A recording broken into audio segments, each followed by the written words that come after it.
Ensuite, il y a une deuxième catégorie, le cold emailing. Alors, si vous êtes entrepreneur dans le web, si vous êtes dans les startups, vous devriez être plus ou moins familier avec ce terme. Par contre, si vous êtes dans le marketing de grandes sociétés, en général, ça ne vous parle pas du tout, vous n'en avez jamais entendu parler. On va regarder un petit peu plus en détail ce que c'est une approche complètement différente de l'email marketing classique. Donc le cold emailing, qu'est-ce que c'est? C'est en fait déjà très principalement une méthode qu'on va utiliser en B2B. C'est pas vraiment adapté au B2C, c'est vraiment pour démarcher des professionnels. On va parler de petits volumes d'envoi qui vont, à la place d'être envoyés à toute une base en une fois d'un seul coup, ce sont des petits volumes qui vont être envoyés tous les jours, étalés dans le temps, de manière diffuse, par des outils qui vont se charger de le faire. Et on a une personnalisation importante. On s'adresse à des personnes, on va connaître leur nom, leur prénom, leur fonction dans l'entreprise, tout un tas d'informations qu'on va disséminer dans l'email. Alors, on est au niveau de la forme principalement sur des emails textuels. On a principalement du texte. On peut aussi avoir des liens, des images, mais c'est principalement du texte, comme quand vous envoyez un email à un collègue ou à un client. Voilà, et là-dessus, intrinsèquement, on va avoir des taux d'ouverture et d'interaction, en général plus élevés, voire beaucoup plus élevés que l'email marketing, mais on est sur des plus petits volumes aussi, parce que en fait, ce sont des emails qui ont l'air plus authentiques et qui sont envoyés en direct pour établir une relation en one-to-one avec chacun des destinataires. Donc on n'est pas du tout sur la même approche. Okay. Donc vous voyez, le rythme d'envoi, c'est plutôt des petits volumes envoyés de manière diffuse tous les jours, ou du moins tous les jours de la semaine. Et les outils sont très différents. Alors il ne faut surtout pas essayer de faire du cold emailing avec un outil comme Mailchimp ou Sendinblue. Ça va être catastrophique parce que les outils ne sont pas du tout faits pour ça. Donc si vous utilisez Mailchimp, vous allez forcément atterrir dans des onglets promotionnels, etc. On va vous catégoriser comme un envoi de type newsletter.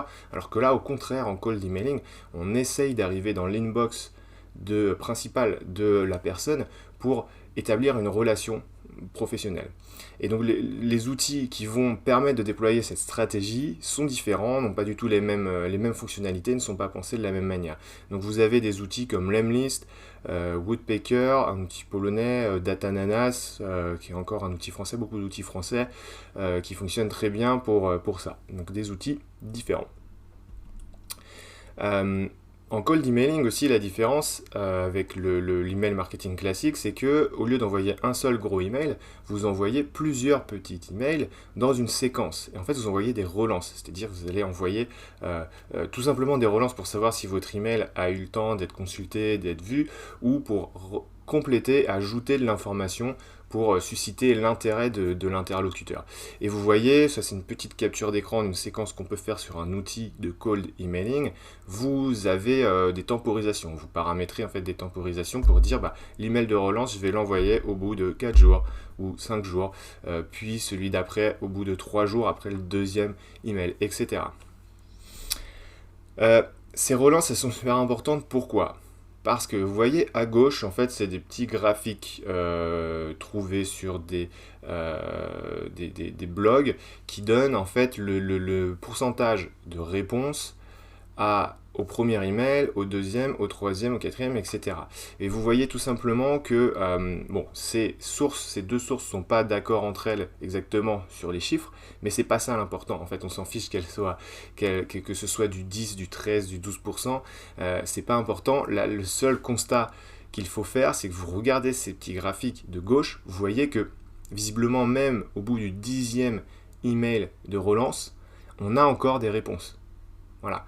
Ça veut dire quoi? Ça veut dire que, en fait, si on ne parle pas du taux de réponse à un email particulier, mais si on parle du taux de réponse global de la campagne, donc qui s'ajoute en fait d'un email à l'autre, vous avez là le graphique globalement que vous voyez à droite. Vous allez forcément avoir une tendance de ce type-là, même si on va atteindre un palier, vous ne pouvez pas revenir en arrière. Vous avez forcément, en fait c'est mathématique, plus vous envoyez de relances, plus votre campagne globalement va obtenir de réponses.